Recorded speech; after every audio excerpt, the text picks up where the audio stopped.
গুলি করছে সাদেকপুরে। চোখে লাগছে গুলি।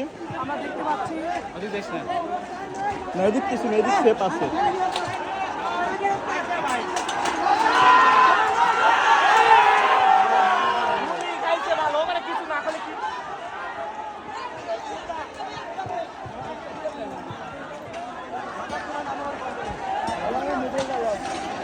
এই পাশে চিন্তা নাই আগুন দিছে।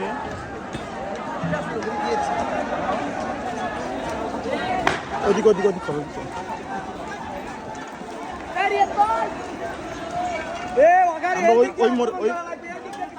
ওই মোড়ে যাবো, মোড়ে যাবো।